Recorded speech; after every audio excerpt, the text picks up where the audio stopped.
ഉഷാറായിട്ടിരുന്ന ആ അങ്ങനെ ഇരിക്കണം. അപ്പം നമുക്ക് ഭയങ്കര സന്തോഷമാണ് അല്ലേ? നിങ്ങളൊക്കെ ഫുൾ A+കാരാ? ഫുള്ളും 9. ഇതാണെങ്കിലും അടിപൊളി ആൾക്കാരാണ്. നിങ്ങൾ പഠിച്ച് ഇത്രയും വരെ എത്തിച്ചല്ലോ. എന്തായാലും അതിൽ ഭയങ്കര സന്തോഷമുണ്ട്. ഞാനൊക്കെ 10ൽ പഠിക്കുന്ന സമയത്ത് ഞാൻ ICSE സിലബസാണ് പഠിച്ചത്. അപ്പോൾ ഭയങ്കര ലോഡായിരുന്നു പഠിക്കാൻ. ഭയങ്കര അത്യാവശ്യം നല്ലോണം ഉണ്ടായിരുന്നു. ആ സമയത്ത് 10ാം ക്ലാസ് ഭയങ്കര പേടിയായിട്ട് 10ാം ക്ലാസ് ആകുമ്പോഴത്തേക്ക് ലോകം അവസാനിക്കണമെന്ന് പ്രാർത്ഥിച്ച് നടന്ന ഒരാളാണ് ഞാൻ. ഇന്നിപ്പോൾ ഞാൻ 10ഉം കഴിഞ്ഞ് +2 കഴിഞ്ഞ് ഡിഗ്രിയും കഴിഞ്ഞ് ഇപ്പോൾ അതാ PG കഴിയാറായി. അപ്പോൾ നമ്മളങ്ങനെ പരീക്ഷനൊക്കെ പേടിച്ച് നടന്നിരുന്ന ഒരാളാണ് ഞാൻ. പക്ഷേ ഇവഞ്ച്വലിയാണ് നമുക്ക് മനസ്സിലാവുക ജീവിതം തന്നെ ഏറ്റവും വലിയൊരു പരീക്ഷയാണ്. അതിലിങ്ങനെ നമ്മൾ സ്കൂളിൽ പഠിക്കുമ്പോൾ quarterly, half yearly, annual exam പോലെ ഇതൊരു ഇൻ്റർവെല്ലില്ലാത്ത അല്ലെങ്കിൽ ഒരു ഈക്വലി ഇൻ്റർവെല്ലില്ലാത്ത ഒരു പരീക്ഷ തന്നെയാണ് ശരിക്കും പറഞ്ഞാൽ നമ്മുടെ ലൈഫ്. അപ്പം ചിലപ്പോൾ പല പ്രസംഗങ്ങളിലായിട്ട് നിങ്ങൾ അറിഞ്ഞിട്ടുണ്ടാവും ഞാനൊരു പാലിയേറ്റീവ് കെയറിലെ ആക്റ്റീവായിട്ടുള്ളൊരു ആളാണെന്ന്. എനിക്ക് അറിയില്ല ഈ വൈകിയ വേളയിൽ എന്താണ് കാര്യമായിട്ട് പറയേണ്ടതെന്ന് ഞാനിങ്ങനെ ആലോചിക്കണ്ടായിരുന്നു. ഞാൻ എല്ലാവരെയും ഇങ്ങനെ നോക്കണ്ടായിരുന്നു. അപ്പം എനിക്ക് പറയാൻ എൻ്റെ ലൈഫിൽ ഉണ്ടായൊരു അനുഭവം അത് ഞാൻ നിങ്ങളോട് പറഞ്ഞുതരാം. നിങ്ങൾക്കിപ്പോൾ കണ്ടാൽ തന്നെ മനസ്സിലാവും, സ്വാഭാവികമായിട്ട് 2 കൈയും 2 കാലിനും ബുദ്ധിമുട്ടുള്ള ഒരാളാണ് ഞാൻ. പക്ഷേ എൻ്റെ ജീവിതത്തിൽ ഏറ്റവും കൂടുതൽ റിയലൈസേഷൻ ഉണ്ടായിട്ടുള്ളത് പാലിയേറ്റീവ് കെയറിൽ വന്നതിന് ശേഷമാണ്. അതിന് മുന്നേ വരെ എന്നെക്കാളും പ്രയാസങ്ങൾ അനുഭവിക്കുന്ന ആളുകളെ നോക്കുമ്പോൾ ഞാൻ കുറച്ചും കൂടി അനുഗ്രഹിക്കപ്പെട്ടവളാണ് എന്ന് മനസ്സിലാക്കാനുള്ള ഒരു പോയിൻ്റ് വരെ ഞാൻ എത്തിയിട്ടുണ്ടായിരുന്നു. പക്ഷേങ്കിലും ഞാൻ കോഴിക്കോടുള്ള ഇൻസ്റ്റിറ്റ്യൂട്ട് ഓഫ് പാലിയേറ്റീവ് മെഡിസിനിലെ ഒരു വോളണ്ടിയറാണ്. എൻ്റെ ഉമ്മയും വോളണ്ടിയറാണ്. അതിൻ്റെ ഡയറക്ടറായിട്ടുള്ള ഡോക്ടർ അൻവർ എൻ്റെ ഏറ്റവും പ്രിയപ്പെട്ട ഒരു നല്ല മനുഷ്യനാണ്. അദ്ദേഹം ഇന്നിവിടെ എത്തിയിട്ടുണ്ട് എൻ്റെ കൂടെ. അദ്ദേഹത്തിൻ്റെ മോനും എല്ലാവരും ഉണ്ട്. അപ്പം ഞാൻ പാലിയേറ്റീവിൽ കുറച്ച് ഒരു ഡിഗ്രി പകുതിയൊക്കെ ആയ സമയത്തായിരുന്നു ഞാൻ പാലിയേറ്റീവിൽ തുടങ്ങിയിട്ടുണ്ടായിരുന്നത്. അപ്പം നമ്മൾ അവിടുത്തെ ഒരു ട്രെയിനിങ് ഉണ്ട്, ഒരു 3 ദിവസത്തെ ട്രെയിനിങ്. അത് കഴിഞ്ഞിട്ടുണ്ടെങ്കിൽ വേദന അനുഭവിക്കുന്ന ഒരുപാട് ആളുകളുടെ അടുത്തേക്ക് ചെല്ലാനും അവരുമായിട്ട് ഇടപഴകാനുള്ള ഒരു അവസരം വോളണ്ടിയേഴ്സ് എന്ന നിലയിൽ നമുക്കുണ്ടാവാറുണ്ട്. അങ്ങനെ ഇരിക്കെ ഞാനൊരു പെൺകുട്ടീനെ പരിചയപ്പെട്ടു. നിങ്ങളെപ്പോലെയൊക്കെ ടീനേജേഴ്സിലായിരുന്നു ആ കുട്ടി ഉണ്ടായിരുന്നത്. എനിക്ക് തോന്നുന്നു അവൾക്കൊരു 17-16 വയസ്സ് ഒക്കെ ഉണ്ടാവുള്ളൂ. പക്ഷേ നമ്മളെപ്പോലെ ആയിരുന്നില്ല. നമുക്ക് ഇപ്പം എന്താ ശരിക്കും സുഖമാണ്. ഇയാളെന്ത് വെറുതെ തലാട്ടണേ? നമ്മളെപ്പോലെ ഒന്നല്ല, ഭയങ്കര ഡിഫറെൻ്റ് ആയിട്ടുള്ളൊരു കുട്ടിയായിരുന്നു. അതായത് ആ കുട്ടീൻ്റെ ശരീരത്തിൽ ക്യാൻസർ ഉണ്ടായിരുന്നു. നമുക്ക് ശരിക്കും മനസ്സിലാവായിട്ടാണ്. കാരണം നമ്മളെല്ലാ ദിവസവും എണീറ്റ് നടക്കുന്നത്, നമ്മുടെ സ്വന്തം കാര്യങ്ങൾ സ്വന്തമായിട്ട് ചെയ്യാനായിട്ട് പറ്റുന്നുണ്ട്. അപ്പം നമുക്ക് അതിൻ്റെ ഒരു വലിപ്പം മനസ്സിലാക്കാനായിട്ട് ചെറിയൊരു ബുദ്ധിമുട്ടുണ്ടാവും. എന്തെങ്കിലും ഒന്നിൻ്റെ ആബ്സെൻസ് വരുമ്പോഴാണ് അതിൻ്റെ വലിപ്പം നമുക്ക് മനസ്സിലാവുക. അല്ലേ? തലവേദന എടുക്കുമ്പോഴാണ് തലവേദന ഇല്ലായിരുന്നെങ്കിൽ എന്നുള്ളതിൻ്റെ സുഖം നമുക്ക് മനസ്സിലാവാം അല്ലേ? അതേപോലെ ഈ കുട്ടീനെ ഞാൻ പരിചയപ്പെട്ടു. എനിക്ക് ഭയങ്കര ഇഷ്ടമായി. നല്ലൊരു പാവമായിട്ടുള്ളൊരു മോളായിരുന്നു. അവൾക്ക് കുറേ ഇക്കാക്കന്മാരൊക്കെ ഉണ്ട്. അവളുടെ ഉമ്മ എപ്പോഴും കൂടെ ഉണ്ടാവാറുണ്ട്. അങ്ങനെ പലപ്പോഴായിട്ട് പാലിയേറ്റീവിൽ ഇങ്ങനെ പോകുന്ന സന്ദർഭത്തിൽ ഇവളെ കാണാറുണ്ട്, അടുത്ത് പോയിരിക്കാറുണ്ട്, എനിക്ക് പറ്റുന്ന പോലെ സമയം ചെലവഴിക്കാറുണ്ട്, പാട്ട് പാടിക്കൊടുക്കാറുണ്ട്. വീൽ ചെയറിലിരുത്തിയിട്ട് IPM-ൻ്റെ ക്യാമ്പസിൽ ചുറ്റും പോവാറൊക്കെ ഉണ്ട്. അപ്പം സ്വാഭാവികമായിട്ടും നമുക്ക് പ്രയാസം അനുഭവിക്കുന്ന ഒരാൾ എന്ന് പറയുമ്പോൾ കുറച്ച് എക്സ്ട്രാ സ്നേഹം നമ്മൾ കൊടുക്കാനായിട്ട് ശ്രമിക്കും അല്ലേ? പക്ഷെ ഒരിക്കലും ഒരു സഹതാപമോ അങ്ങനെ ഒന്നും ആഗ്രഹിച്ചിരുന്നില്ലാത്ത നല്ലോണം ക്രാഫ്റ്റും അതേപോലെ ചിത്രമൊക്കെ വരയ്ക്കുന്ന ഒരു മിടുക്കിയായിട്ടുള്ളൊരു കുട്ടിയായിരുന്നു അവൾ. പേര് ഞാൻ പറയുന്നില്ല. അങ്ങനെ ദിവസവും തോറും അവളുമായിട്ടുള്ളൊരു കമ്പനി അടുത്തുകൊണ്ടിരിക്കുകയായിരുന്നു. അതേപോലെ തന്നെ നമുക്ക് വിചാരിക്കാൻ പറ്റാത്തതിലേറെ വേദനയും അതേപോലെ ക്യാൻസറും ശരീരത്തിൽ മൊത്തം പടർന്നു പിടിക്കുന്നുണ്ടായിരുന്നു. ഒരു ദിവസം അവളൊരാഗ്രഹം പറയണ്ടായി.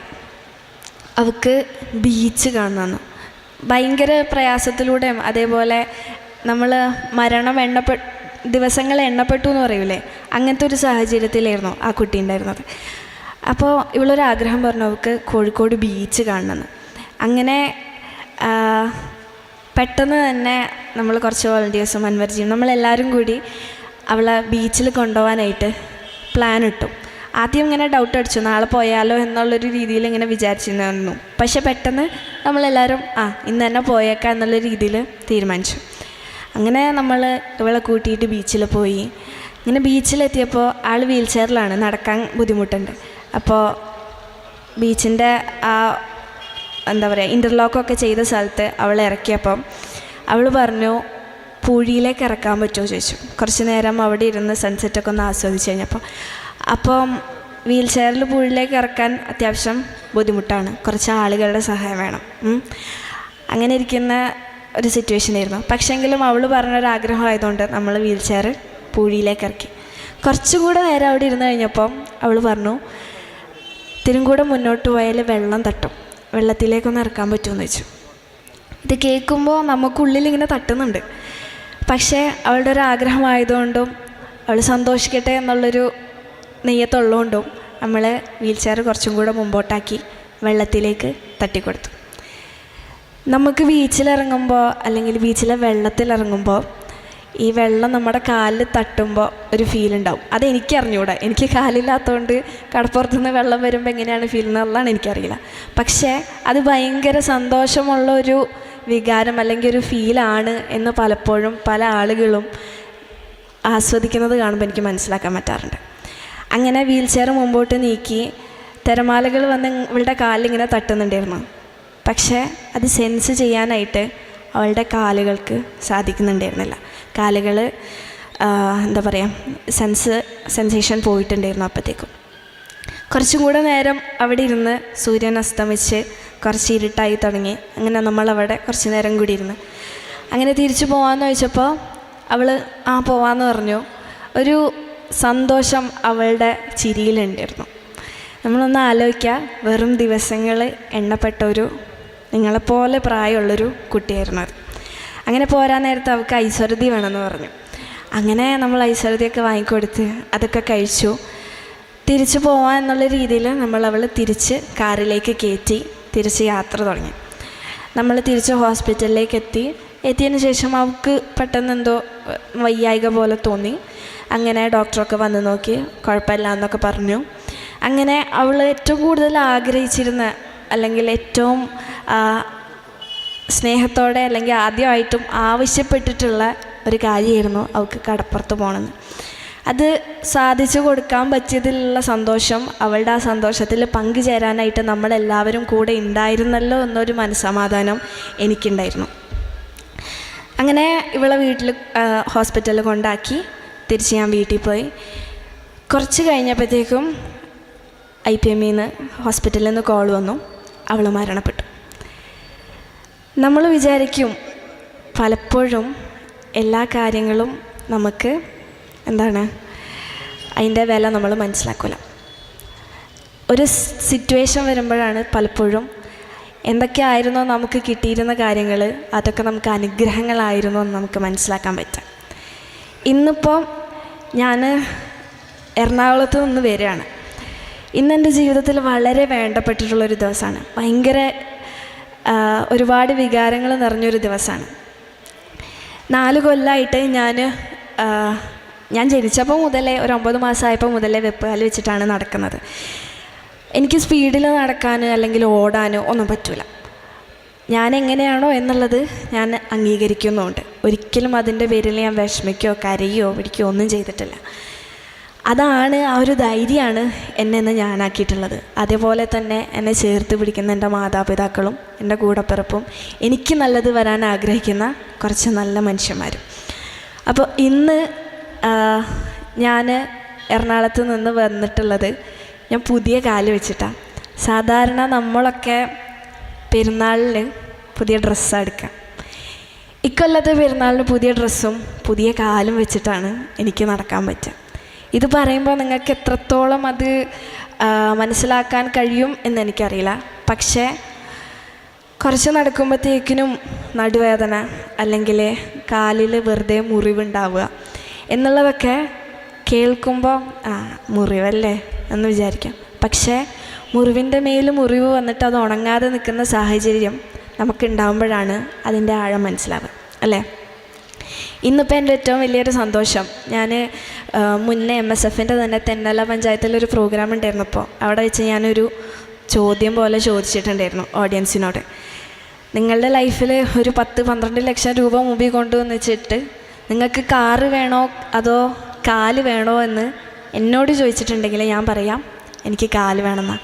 കാരണം ഇത്രയും കൊല്ലം കാലില്ലാതെ ജീവിച്ചതിൻ്റെ ആ ഒരു ആബ്സൻസും അതിൻ്റെ വിലയും എന്താണ് എന്ന് പക്കാ മനസ്സിലാവുന്നത് കൊണ്ട് എനിക്ക് പറയാൻ പറ്റും, എൻ്റെ ജീവിതത്തിൽ ഇന്നിപ്പോൾ പഠിച്ചവൻ എനിക്ക് എന്തൊക്കെയാണോ തന്നിട്ടുള്ളത്, തരാതെ പോയത് പോട്ടെ, അതിപ്പോൾ നിങ്ങൾക്കൊക്കെ കയ്യും കാലും പഠിച്ചോൻ തന്നത് നിങ്ങളാരും ചോദിച്ചിട്ടല്ല, അല്ലല്ലോ? ഇയാൾ ചോദിച്ചോ പഠിച്ചവനോട് എനിക്ക് കാല് വേണം കൈ വേണം ചോദിച്ചില്ലല്ലോ? പക്ഷേ പഠിച്ചോൻ തന്നു എന്ന് വിചാരിച്ച് ഞാൻ ചോദിക്കാണ്ടിരുന്നിട്ടല്ല പഠിച്ചോൻ തരാതിരുന്നത്. അതൊക്കെയാണ് നമുക്ക് കിട്ടുന്ന അനുഗ്രഹങ്ങൾ എന്ന് പറയുന്നത്. നമ്മളിന്നിപ്പോൾ പഠിച്ച് നല്ല നിലയിലെത്തും. അപ്പോൾ പലരും ഡോക്ടർ, എൻജിനീയർ, സയൻറ്റിസ്റ്റ് അല്ലെങ്കിൽ പോട്ടെ നിങ്ങൾക്ക് ഇഷ്ടമുള്ള എന്ത് മേഖലയിലും നിങ്ങൾ എത്തി നിൽക്കും. എവിടെയൊക്കെ എത്തി നിന്നിട്ടുണ്ടെങ്കിലും കുറച്ച് കാര്യങ്ങൾ മാത്രം നിങ്ങൾ മനസ്സിലാക്കുക. നമ്മൾ വെറും മനുഷ്യന്മാരാണ്. നമ്മളെ ഇത്രയും വരെ എത്തിച്ചതിൽ ഒരുപാട് പങ്ക് നമ്മുടെ മാതാപിതാക്കൾക്കൊക്കെ ഉണ്ട്, തീർച്ചയായിട്ടും. അതേപോലെ തന്നെ നമ്മൾ എത്ര വലുതായിട്ടുണ്ടെങ്കിലും എത്ര ഉയർച്ചയിൽ എത്തിയിട്ടുണ്ടെങ്കിലും മറ്റുള്ളവൻ്റെ വിഷമം നമ്മുടെ വിഷമം പോലെ കണക്കാക്കി മുന്നോട്ട് പോവുക. കാരണം കോവിഡിൻ്റെ സമയത്തൊക്കെ നമുക്ക് നല്ലോണം മനസ്സിലായിട്ടുണ്ടാകും നമ്മളൊക്കെ എത്ര വെറും മനുഷ്യന്മാരാണെന്ന്, അല്ലേ? എത്ര ഡെവലപ്മെൻറ്റ് വന്നിട്ടുണ്ടെങ്കിലും ഒരു പോയിൻ്റ് എത്തുമ്പോൾ നമ്മളും നിസ്സഹായരാകും. പക്ഷേ നമുക്ക് ഇപ്പോൾ പഠിച്ചോൻ മരിച്ചു ചെല്ലുമ്പോൾ നമ്മളോട് ചോദ്യം ചെയ്യുന്ന കുറച്ച് കാര്യങ്ങളുണ്ട്. അതായത് നമ്മുടെ ആരോഗ്യം, നമ്മുടെ സമയം, നമ്മുടെ സമ്പത്ത് എന്ന കാര്യങ്ങൾ നമ്മൾ എങ്ങനെ ഉപയോഗപ്പെടുത്തിയെന്ന് ചോദിക്കും. അപ്പോൾ നമ്മൾ പറയാനായിട്ട് നമുക്ക് ഉത്തരം വേണം. നമുക്ക് ഇന്ന് പഠിച്ചോൻ തന്നിട്ടുള്ള ആരോഗ്യം മറ്റുള്ളവരും കൂടെ ചേർത്ത് പിടിക്കാനായിട്ടുള്ളതാണ്. നമ്മളെ പഠിച്ചോൻ ഭയങ്കര റിച്ച് ആക്കിയിട്ടുണ്ടെങ്കിൽ, പണക്കാരനാക്കിയിട്ടുണ്ടെങ്കിൽ അത് നമുക്ക് മാത്രം ആസ്വദിക്കാനോ അല്ലെങ്കിൽ അതിൻ്റെ മുകളിൽ നമുക്ക് നടക്കാനോ വേണ്ടി മാത്രമല്ല, അതില്ലാത്തവനും കൂടെ കൊടുക്കാനാണ്, ഷെയർ ചെയ്യാനും കൂടെ വേണ്ടിയിട്ടാണ്. നമുക്ക് പവർ ഉണ്ടെങ്കിൽ, നമ്മൾ സമൂഹത്തിൽ ഉന്നത നിലയിൽ എത്തിപ്പിടിക്കുന്ന അല്ലെങ്കിൽ എത്തി നിൽക്കുന്ന ആളുകളാണെങ്കിൽ അത് സഹായം അർഹിക്കുന്ന ആളുകളിലേക്ക് കൂടി എത്തണം എന്നുള്ളൊരു നിശ്ചയം നമ്മുടെ ഉള്ളിൽ വേണം. അപ്പോഴാണ് നമ്മളൊക്കെ മനുഷ്യന്മാരായിട്ട് മാറുക. നമ്മളൊക്കെ എന്തൊക്കെയോ ജോലി ചെയ്യുന്ന മെഷീനുകൾ മാറി ആയി പോവാതെ ഇരിക്കാം. പിന്നെ ഇന്ന് നമുക്കറിയാം നമ്മൾ ജീവിക്കുന്നൊരു സോഷ്യൽ മീഡിയ യുഗത്തിലാണ്. എന്തൊക്കെയാണെങ്കിലും നമുക്ക് ചില ആളുകളിൽ നിന്ന് ഉൾക്കൊള്ളാനായിട്ട് ഒരുപാട് നല്ല കാര്യങ്ങളുണ്ടാവും. ആ നല്ല കാര്യങ്ങൾ നമ്മൾ നമ്മുടെ ജീവിതത്തിൽ കൊണ്ടുവരിക, അതായിരിക്കട്ടെ നമ്മളെ ഇൻഫ്ലുവൻസ് ചെയ്യുന്ന കാര്യങ്ങൾ. നമുക്ക് ചുറ്റും നോക്കിയിട്ടുണ്ടെങ്കിൽ ഇപ്പോൾ ഒരുപാട് കാര്യങ്ങളുണ്ട്. ഇപ്പോൾ ഞാൻ തന്നെ പലപ്പോഴും അത്ഭുതപ്പെടാറുണ്ട്. എനിക്ക് ഇന്നിപ്പോൾ ഇവിടെ നിന്ന് ധൈര്യത്തോടെ സംസാരിക്കാൻ പറ്റുന്നുണ്ടെങ്കിൽ അത് എനിക്ക് ചെറുപ്പത്തിൽ എൻ്റെ ഉമ്മയും ഉപ്പയും നൽകിയ കോൺഫിഡൻസാണ്. ഒരു സാധാരണ കുട്ടിയായിരുന്നെങ്കിൽ നിങ്ങളെപ്പോലെ അല്ലെങ്കിൽ സാധാരണയായിട്ട് ജീവിച്ച് സാധാരണയായിട്ട് മരിച്ചു പോകും. പക്ഷേ എനിക്ക് പഠിച്ചു തന്നിട്ടുള്ളൊരു ഡിഫറൻസ് ഉണ്ട്. ആ ഒരു ഡിഫറൻസിൽ ഞാൻ ഭയങ്കര ഹാപ്പിയാണ്, ഭയങ്കര സാറ്റിസ്ഫൈഡാണ്, ഒരു കംപ്ലയിൻറ്റും ഇല്ല. എന്ന് വിചാരിച്ചാൽ എനിക്ക് സങ്കടങ്ങളില്ല എന്നല്ല, ഞാൻ ഇങ്ങനെയാണ് എന്നുള്ള രീതിയിൽ എന്നെ അംഗീകരിച്ചുകൊണ്ട് ഞാൻ മുന്നോട്ട് പോകാൻ ശ്രമിക്കുകയാണ്. അതാണ് എൻ്റെ ഏറ്റവും വലിയൊരു എനർജി. എന്നോട് ചോദിക്കാറുണ്ട് പല ആളുകൾ, നൂറ് എപ്പോഴും ചിരിച്ചിട്ടാണ്, നൂറ് എപ്പോഴും ഹാപ്പിയാണ്. അങ്ങനെയൊന്നുമല്ല, ഞാൻ മനുഷ്യനാണ്, എനിക്ക് സങ്കടങ്ങളുണ്ടാവും, ഞാൻ കരയും, സന്തോഷം ഉണ്ടാവും, ഞാൻ ചിരിക്കും. ഞാനും നിങ്ങളെപ്പോലെയുള്ളൊരു സാധാരണ മനുഷ്യനാണ്. പക്ഷേ സങ്കടം വരുമ്പോൾ ഞാൻ മനസ്സിൽ നെയ്യത്ത് വെച്ചിട്ടുള്ളൊരു കാര്യമുണ്ട്. ഒരിക്കലും എന്ത് സങ്കടമാണെങ്കിലും അതിനെന്തെങ്കിലും ഒരു പരിഹാരം ആ സങ്കടത്തിന് ഉണ്ടാവും എന്നുള്ളൊരു സത്യം. ഇനിയിപ്പോൾ പരിഹാരം കാണാനായിട്ട് പറ്റാത്ത കാര്യങ്ങളാണെങ്കിൽ അതിനെ അതായിട്ട് തന്നെ അംഗീകരിച്ചുകൊണ്ട് മുന്നോട്ട് പോവുക. ഇപ്പം എനിക്ക് കയ്യും കാലില്ല എന്ന് പറഞ്ഞാൽ ഞാൻ കരിഞ്ഞിരുന്നിട്ടുണ്ടെങ്കിൽ കയ്യും ഉണ്ടാവാൻ പോകുന്നില്ല, കാലും ഉണ്ടാവാൻ പോകുന്നില്ല. അപ്പോൾ വെറുതെ കരിഞ്ഞിരുന്ന സമയം പോകാമെന്നല്ലാണ്ട് വേറെ ഒന്നും നടക്കാൻ പോകുന്നില്ല. പക്ഷേ ഞാനിങ്ങനെ ആയിട്ട് എന്നെ അംഗീകരിച്ച് മുന്നോട്ട് പോകുമ്പോൾ ഒരുപാട് പേര് ഉണ്ടാവും നമ്മുടെ ഒപ്പം ചേരാൻ എന്നുള്ളൊരു സത്യം എനിക്ക് മനസ്സിലാക്കാൻ പറ്റി. ഇനി ഇപ്പോൾ നിങ്ങൾ +2 ഒക്കെ കഴിഞ്ഞ് ഡിഗ്രിക്കും അല്ലെങ്കിൽ വ്യത്യസ്തമായിട്ടുള്ള കോഴ്സുകൾക്കൊക്കെ പോകും. ചിലപ്പോൾ ഇതേപോലുള്ളൊരു വിജയം നിങ്ങൾക്ക് ഭാവിയിൽ കിട്ടിയിട്ടില്ലെങ്കിൽ അല്ലെങ്കിൽ ഏതെങ്കിലും പരീക്ഷയ്ക്ക് നിങ്ങൾ തോറ്റു പോവുകയാണെങ്കിൽ ഒറ്റ കാര്യം മനസ്സിലാക്കാം, മാർക്ക് മാത്രമല്ല നിങ്ങൾ ഡിഫൈൻ ചെയ്യുന്ന ഒരു വലിയ കാര്യം. ഈ പഠിക്കുന്ന കാര്യങ്ങൾ അല്ലെങ്കിൽ ഇത്രയും കൊല്ലം 10 മുതൽ ഇപ്പോൾ UKG മുതൽ നമ്മൾ എത്ര കൊല്ലം പഠിക്കുന്നോ അത്രയും കാലം നമ്മൾ പഠിച്ചതിൻ്റെ ആ വിദ്യാഭ്യാസത്തിൻ്റെ വില നമ്മൾ കാണിക്കുന്നത് നമ്മൾ ചെയ്യുന്ന നല്ല കർമ്മങ്ങളിലൂടെയാണ്. എത്ര വലിയ ഡോക്ടറാണെങ്കിലും ആ ഡോക്ടറുടെ ഉള്ളിൽ രോഗീനെ നോക്കുമ്പോൾ ആ ഒരു കരുണ ഇല്ലെങ്കിൽ പോയില്ലേ അല്ലേ, പോയില്ലേ. പക്ഷേ ചില ഡോക്ടർമാരുണ്ട് നമുക്ക് കണ്ടാൽ തന്നെ നമ്മുടെ അസുഖം മൊത്തം മാറും, മരുന്ന് പോലും വേണ്ടി വരില്ല. അങ്ങനെ നന്മയുള്ള നല്ല മനുഷ്യന്മാരായിട്ട് നമുക്ക് മാറാൻ സാധിക്കട്ടെ. ഞാൻ ഈ വൈകിയ വേളയിൽ അധികം വലിച്ചു നീട്ടുന്നില്ല, പക്ഷെ എന്നാലും ഒറ്റൊരു കാര്യം നിങ്ങളോട് പറയാനുള്ളൂ, നല്ല മനുഷ്യന്മാരായിട്ട് മുന്നോട്ട് പോവുക, മറ്റുള്ളവർക്ക് ഉപകാരപ്പെടുന്ന നല്ല മനുഷ്യന്മാരായിട്ട്. നമ്മളൊക്കെ വളർന്ന് വലുതായിട്ടുണ്ടെങ്കിലും നമ്മൾ നമ്മുടെ മാതാപിതാക്കൾക്ക് വേണ്ടി പ്രാർത്ഥിക്കുന്ന നല്ല മക്കളായിട്ട് നമുക്ക് മാറാൻ സാധിക്കട്ടെ. ഈ ഒരു പ്രായത്തിൽ ഇപ്പോൾ നമ്മളെ വീട്ടുകാർ നമ്മളെ കുറേ ചീത്ത പറയും, നമ്മളും തിരിച്ചും പറയും, ഞാനും തിരിച്ചും പറയാറുണ്ട്. പക്ഷേ ഒരു പോയിൻ്റ് എത്തുമ്പോൾ നമുക്ക് മനസ്സിലാവും അവർ പറഞ്ഞതിൽ കുറച്ചൊക്കെ കാര്യങ്ങളുണ്ടായിരുന്നു, പിന്നെ ഉഷാറായിട്ട് മുന്നോട്ട് പോവുക. എന്നൊക്കെ പ്രയാസങ്ങളുണ്ടെങ്കിലും അതിനെന്തെങ്കിലും ഒരു വഴി ഉണ്ടാവും, അല്ലെങ്കിൽ നമ്മൾ വഴി കാണണം. അതാണ് ജീവിതം. അങ്ങനെ നമ്മൾ മുമ്പോട്ട് പോവുക. നിങ്ങൾക്ക് ആർക്കെങ്കിലും എന്തെങ്കിലും എന്നോട് ചോദ്യമായിട്ട് ചോദിക്കാനുണ്ടെങ്കിൽ ചോദിക്കാം. പാട്ട് ഞാൻ പാടിയിട്ടേ പോവുള്ളൂ.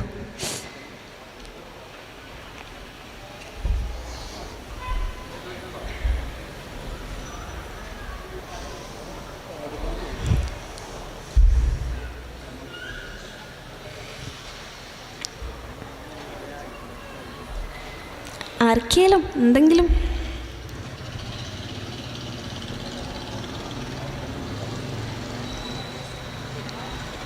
എൻ്റെ അടുത്തുനിന്ന് എന്തെങ്കിലും അറിയാനോ അങ്ങനെ എന്തെങ്കിലും ഉണ്ടോ?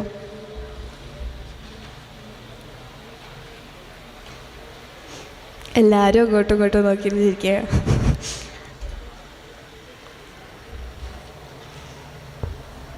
നമുക്കൊരു പാട്ട് പാടിയാലോ? അപ്പോഴത്തേക്കും നിങ്ങൾ ക്വസ്റ്റ്യൻ ആലോചിച്ചോ, ചോദിക്കാനുണ്ടെങ്കിൽ ഏതാ നമ്മൾ പാടാം? സജഷൻ അങ്ങനെ എന്തെങ്കിലും ഉണ്ടോ? ഇല്ല, സജഷൻ ഒന്നുമില്ല. നമുക്ക് സുലേഖ മനസ്സിലൊരു പാട്ട് പാടിയാലോ? ഹാലാകെ മാറുന്ന പാടിയാലോ? നാവ് വിളിക്ക് പോയിട്ടില്ലെങ്കിൽ രക്ഷപ്പെടും. നമുക്ക് പാടിയൊക്കെ എന്തായാലും അല്ലേ? കൂടെ പാടുമോ? ലിറിക്സ് അറിയൂലേ? ഫോണില്ലേ? എടുത്തോ, ഫോണെടുത്തോ. പാടാൻ അറിയണൊരു കോൺഫിഡൻ്റ് ആയിട്ട് ഒരുമിച്ച് പാടാം. നമുക്ക് പാടാം.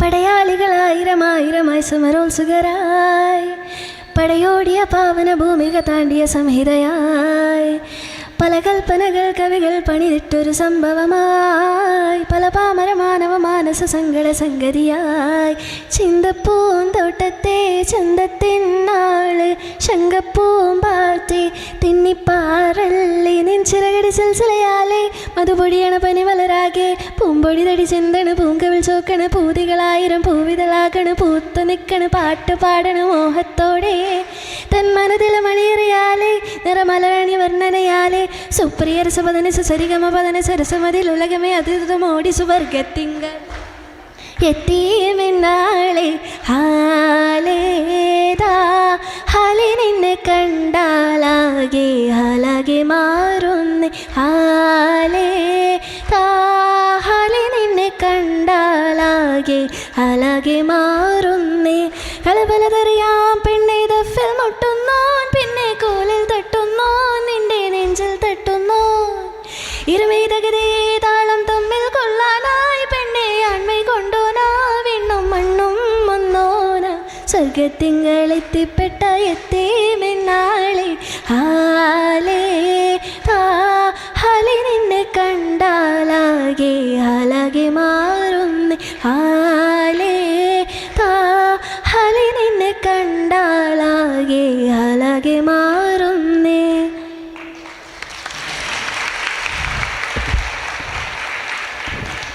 ഇടയ്ക്കെത്തിയപ്പോൾ ശ്വാസം മുട്ടിപ്പോയി. അതാണ് ഉണ്ടായത്. ഇനി ആർക്കെങ്കിലും ചോദിക്കാനുണ്ടോ? നിങ്ങൾ ഫ്രീ ആയിട്ട് ചോദിച്ചോ. ശരിക്കും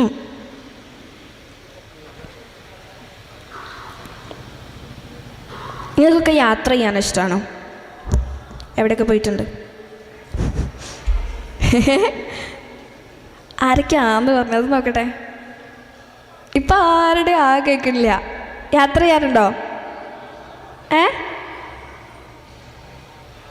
കേട്ടില്ല. പോരണ്ടേ? എവിടെയൊക്കെ പോയിട്ടുണ്ട്?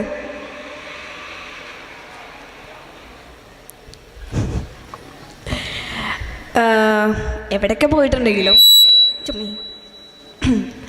നിങ്ങൾ എവിടെയൊക്കെ പോയിട്ടുണ്ടെങ്കിലും എനിക്ക് എൻ്റെ ജീവിതത്തിൽ നിന്ന് മനസ്സിലാക്കാൻ പറ്റിയൊരു കാര്യമുണ്ട്. നമ്മൾ ഈ ബുക്കിൽ നിന്നൊക്കെ പഠിക്കുന്നതിനേക്കാളും കുറേ അറിവ് നമുക്ക് യാത്രകളിലൂടെ കിട്ടും. അപ്പോൾ നമ്മളൊരു സ്ഥലത്ത് പോയിട്ടുണ്ടെങ്കിൽ, എനിക്കൊക്കെ ഒരു സ്ഥലത്ത് പോയിട്ടുണ്ടെങ്കിൽ ആ സ്ഥലത്തിനെ പറ്റിയിട്ടുള്ള ചരിത്രം പറഞ്ഞു തന്നിട്ടുണ്ടെങ്കിൽ കുറേയെങ്കിലുമൊക്കെ നമ്മുടെ തലയിലുണ്ടാവും. ചിലപ്പോൾ അത് നമ്മൾ ബുക്കിൽ നിന്ന് കിട്ടാത്തതായിരിക്കും. അപ്പം എനിക്ക് പലപ്പോഴും തോന്നാറുണ്ട്, യാത്ര ചെയ്യുമ്പോൾ നമ്മൾ പുതിയ കുറേ ആൾക്കാരെ കാണും, പുതിയ കുറേ അറിവ് കിട്ടും, പുതിയ ആളുകളുടെ ജീവിതാനുഭവങ്ങൾ നമുക്ക് മനസ്സിലാവും. അങ്ങനെ ഒരു എന്താ പറയുക, മൊത്തത്തിലൊരു കുറേ ഫ്രണ്ട്സും കുറേ അറിവും കുറേ കോൺട്രിബ്യൂഷനും നമ്മുടെ ലൈഫിലോട്ട് യാത്രകൾ തരാറുണ്ട്. ഞാൻ പല വേദികളിലും പറയാറുള്ളൊരു കാര്യമാണ്, എനിക്ക് ഏറ്റവും കൂടുതൽ സന്തോഷം കിട്ടിയിരുന്നത് യാത്ര ചെയ്യുമ്പോഴാണ്. അത് ഞാൻ ഏറ്റവും സന്തോഷത്തോടെ എടുത്തു പറയാൻ ആഗ്രഹിക്കുന്നതും ഞാൻ ഡിഗ്രിയിൽ പഠിക്കുമ്പോൾ ടൂറ് പോയിരുന്നൊരു കാര്യമാണ്. പലപ്പോഴായിട്ട് നിങ്ങൾ കേട്ടിട്ടുണ്ടാവും, 500 സ്റ്റെപ്പുകൾ കയറിയിട്ട് ഏറ്റവും മുകളിലൊരു മൈസൂരിൻ്റെ അടുത്തുള്ളൊരു ഹിൽ ടോപ്പിൻ്റെ അടുത്ത് എനിക്ക് പോകാനായിട്ട് സാധിച്ചിട്ടുണ്ടായിരുന്നു. അപ്പം എനിക്ക് 2 കാലും ഇല്ല, അല്ലെങ്കിൽ സ്റ്റെപ്പ് കയറാൻ ബുദ്ധിമുട്ടാവും, നടക്കാൻ ബുദ്ധിമുട്ടാവും എന്നൊക്കെ കുറേ പേരെന്നോട് പറഞ്ഞിട്ടുണ്ടായിരുന്നു. പക്ഷേങ്കിലും അതല്ല എന്നെ ഡിഫൈൻ ചെയ്യുന്നത്, എൻ്റെ കപ്പാസിറ്റി അതല്ല എന്നുള്ളൊരു ധൈര്യം എനിക്കുണ്ടായിരുന്നു. അതുകൊണ്ട് എനിക്ക് 500 സ്റ്റെപ്പും കയറി അതിൻ്റെ മുകളിൽ എത്താനായിട്ട് സാധിച്ചിട്ടുണ്ടായിരുന്നു. പോണ വഴിക്ക് അത്യാവശ്യം കുറച്ച് ടാസ്ക്കൊക്കെ ആയിരുന്നു, കാരണം സ്റ്റെപ്പെന്ന് പറയാൻ പറ്റുന്ന രീതിയിലുള്ള സ്റ്റെപ്പുകളൊന്നും ആയിരുന്നില്ല. പക്ഷേങ്കിലും അതിന് മുകളിലെത്തിയപ്പോൾ ഭയങ്കര ഒരു സന്തോഷം ഉണ്ടായിരുന്നു. അത് ഒരു പക്ഷേ ഞാൻ ആ ഒരു റിസ്ക് എടുത്ത് കയറിയിട്ടുണ്ടായിരുന്നില്ലെങ്കിൽ എനിക്ക് ഇന്നിവിടെ പറയാനായിട്ട് അത് പറ്റൂലായിരുന്നു. അപ്പം നമ്മുടെ ജീവിതത്തിൽ പല ഓപ്പർച്യൂണിറ്റീസ് വരും, അത് നമുക്ക് വേണ്ടിയിട്ട് കാത്തു. അപ്പം നിങ്ങൾക്കാർക്കും ചോദ്യങ്ങൾ ചോദിക്കാനില്ല എന്ന് ഉറപ്പാണോ? ഉറപ്പാ? ഇത്രയും നേരം ഞാൻ അവിടെ നിന്ന് ഡയലോഗ് അടിച്ചിട്ട് ആർക്കും ഒന്നും ചോദിക്കാനില്ല? എന്നാലും ഓക്കെ. അപ്പം നിങ്ങൾക്ക് അങ്ങനെ ഒന്നും ചോദിക്കാനില്ലാത്തൊരു സാഹചര്യത്തിൽ നമുക്കൊരു പാട്ടും കൂടെ പാടിയിട്ട് നിർത്തിയാലോ? ഏത് പാട്ടാ പാടാം? ഖജറ മുഹബത്ത് വാല പാടാം.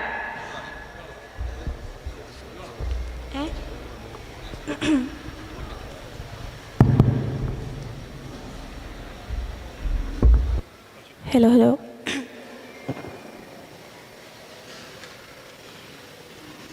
ഖജറ മുഹബത്ത് വാല പാടാം അല്ലേ? വേറെ എന്തെങ്കിലും സജഷൻ ഉണ്ടായിരിക്കെങ്കിലും അത് പാടാം എന്തായാലും.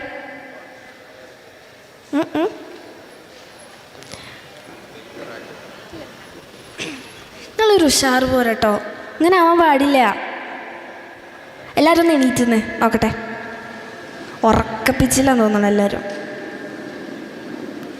കുറേ നേരമായി ഇരിക്കുന്നു.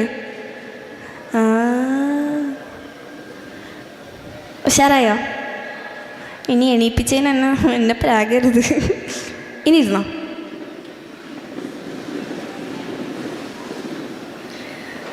നിങ്ങളൊക്കെ നിങ്ങളുടെ ഗോളൊക്കെ സെറ്റ് ചെയ്തോ? എന്താവണം എന്നൊക്കെ സെറ്റ് ചെയ്തോ? ഇല്ലേ? സെറ്റ് ചെയ്യണ്ടേ? എപ്പോഴാ? നിങ്ങൾക്ക് ഇഷ്ടപ്പെട്ട ഏരിയയിൽ പഠിക്കുക, അതിൽ എക്സൽ ചെയ്യുക. അത് മാത്രമേ ഉള്ളൂ എനിക്ക് പറയാനായിട്ടുള്ളത്. കാരണം അപ്പോഴാണ് നമുക്ക് ഫ്ലറിഷ് ചെയ്യാനായിട്ട് പറ്റും, അല്ലേ? അല്ലേ? അപ്പം നമുക്ക് ഖജറ മുഹബത്ത് വാല പാടാം അല്ലേ? പാടാ. ഉറക്കെ പറയേ. പോരാ. ഉറക്കെ പറയും. ഇത്ര എനർജി ഉള്ളൂ? 12, 10 കഴിഞ്ഞ് നിങ്ങൾക്ക് ഇത്ര എനർജി ഉള്ളൂ? മോശമാണ് കേട്ടോ. ഉറക്കെ പറയും, പാടാന്ന് പറയും. പോരാ പോരാ, ഒരു വട്ടം കൂടി.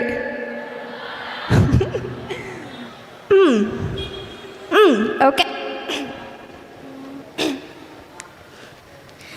खजरा मोहब्बत वाला आँखियों में ऐसा डाला, खजरे ने ले ली मेरी जान, हाय रे मैं तेरी कुर्बान।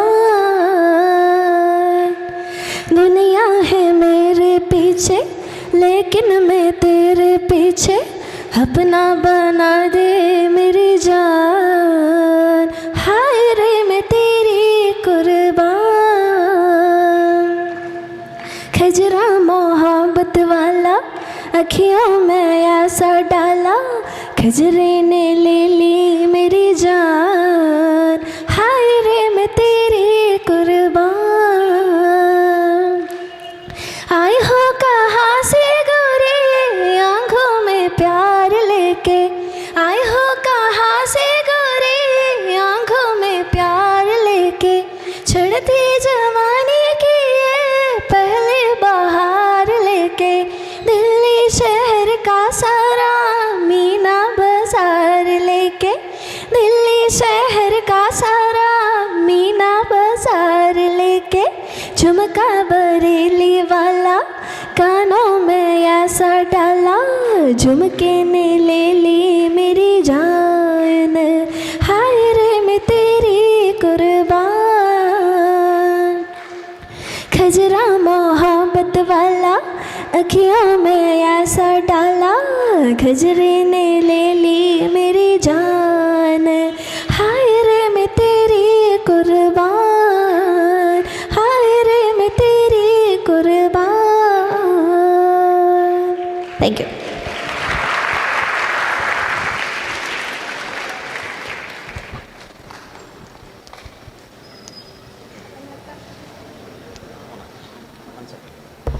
അപ്പം നിങ്ങൾക്ക് ആർക്കൊന്നും ചോദിക്കാനുള്ള ഉറപ്പല്ലേ? പക്കല്ലേ അല്ലേ? അപ്പം ഇന്നത്തെ ഈ ഒരു വേദിയിൽ എനിക്ക് വരാൻ പറ്റിയതിൽ ശരിക്കും ഭയങ്കര സന്തോഷമുണ്ട്. എത്തൂലേ നല്ല ഡൗട്ട് ഉണ്ടായിരുന്നു. പക്ഷെങ്കിലും ഇവിടെ എത്തിയതിൽ സന്തോഷം. നിങ്ങളെല്ലാവരും കുറച്ചും കൂടി ഉഷാറാവണം. ഇങ്ങനെ ഇരുന്നാൽ പോരാ, നല്ല ഉഷാറായിട്ടുള്ള കുട്ടികളാവണം. ഇനിയും നല്ലപോലെ പഠിക്കുക, നല്ല മനുഷ്യന്മാരാവുക. തീർച്ചയായിട്ടും നിങ്ങൾ ഉദ്ദേശിക്കുന്ന ഉയരങ്ങളിലേക്കൊക്കെ നിങ്ങൾ എത്തിച്ചേരട്ടെ. എനിക്കിങ്ങനെ എന്നോട് പലരും പ്രാർത്ഥിക്കണം എന്നൊക്കെ പറയാറുണ്ട്. എനിക്ക് പേരെടുത്ത് പറഞ്ഞ് പ്രാർത്ഥിക്കാൻ അങ്ങനെ എനിക്ക് ഓർമ്മയിൽ നിൽക്കാറില്ല. പക്ഷേ എങ്കിലും തീർച്ചയായിട്ടും നിങ്ങളെല്ലാവരും നല്ല നിലയിലെത്തട്ടെ. ഇന്നത്തെ ഈ ഒരു പരിപാടി ഈ നാടിനും ഈ നാട്ടിലെ മക്കൾക്കും വേണ്ടി സംഘടിപ്പിച്ച MSFന് ഒരു വലിയ കയ്യടി തന്നെ നമ്മൾ നൽകണം. അതേപോലെ തന്നെ വേരിലൂടെയും MSFലൂടെയും ഒരുപാട് ആളുകളിലേക്ക് എന്നെ എത്തിക്കുന്നതിനും സ്നേഹം ഒരുപാടുണ്ട്. തീർച്ചയായിട്ടും ഇനി അടുത്ത വട്ടം നമ്മളെല്ലാവരും കാണുന്നത് വരേക്കും ഇൻഷാ അല്ലാഹ് അസ്സലാമു അലൈക്കും. വളരെ പ്രയാസങ്ങൾ സഹിച്ചുകൊണ്ട് MSFൻ്റെ ഈ നക്ഷത്ര സംഗമത്തിൽ പങ്കെടുക്കുന്നതിന് വേണ്ടി ഇവിടെ എത്തിച്ചേർന്നിട്ടുള്ള കോഴിക്കോട്ടുകാരത്തിയായിട്ടുള്ള പ്രിയപ്പെട്ട നൂർ ജലീലക്ക് MSFൻ്റെ വാണിയമ്പലം ടൗൺ കമ്മിറ്റി ഒരുക്കിയിട്ടുള്ള ഉപഹാരം സമർപ്പിക്കുന്നതിന് വേണ്ടി ബഹുമാനായ ജില്ലാ പഞ്ചായത്തിൻ്റെ ഉപാധ്യക്ഷൻ ഇസ്മായിൽ മുത്തേടം അവരുകളെയും ഉപഹാരം ഏറ്റുവാങ്ങുന്നതിന് വേണ്ടി നൂർ ജലീല അവരുകളെയും ആദരപൂർവ്വം വേദിയിലേക്ക് ക്ഷണിക്കുകയാണ്.